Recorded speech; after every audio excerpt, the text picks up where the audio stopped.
My roommate's always griping to me about her online boyfriend. He's a complete control freak. She actually got this wild idea to shove the guy my way, pouting like, "You grew up without a dad, so you'd totally go for this." I was just clenching my fists, ready to let her have it, when a line of glowing floating text suddenly popped into my vision. Stella's brain must be short-circuiting. This older guy isn't just drop-dead gorgeous, he's so hot he makes your knees weak, and he's filthy rich, swimming in cash. His stamina blows any college guy out of the water. Act all sweet and flirty with him, and he'd risk everything for you. Sure, his control streak is strong, but he shows it by buying you high-end designer pieces, cooking gourmet meals himself, casually gifting multi-million-dollar mansions, and even lining up top-tier school districts, yanking you straight from some no-name college into Harvard. Claire's just the unlucky plot device here to move the story along.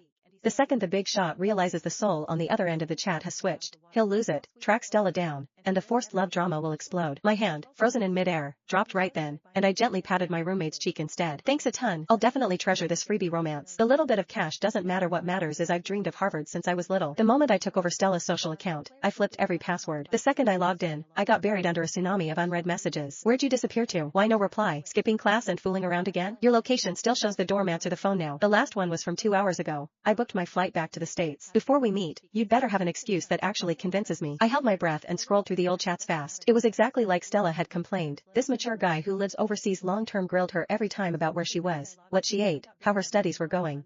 He didn't just push her to switch schools, he mapped out her master's and PhD, then straight up dropped cash on her, $5,000 every single time like clockwork. For a regular college kid, that allowance was already generous, but Stella thought it was too little and got shut down cold. I ran a background check. Normal students spend about $2,000 a month. $5,000 is plenty. Don't show off your vanity. That's why Stella decided he was some stingy old cheapskate, which worked out perfectly for me, the new arrival. It had already been 2 full days since the last chat, and Stella hadn't sent a single punctuation mark. The guy on the other end had to be losing his mind. I switched straight into humble mode. I'm really sorry. I suddenly came down with a bad fever the last couple days. My head's all foggy and my phone broke too. Less than 3 seconds after I hit send, his voice call started vibrating my whole palm. I took a deep breath, declined it firmly, and typed fast. My throat's completely shot. I can't talk at all. The other side went dead quiet.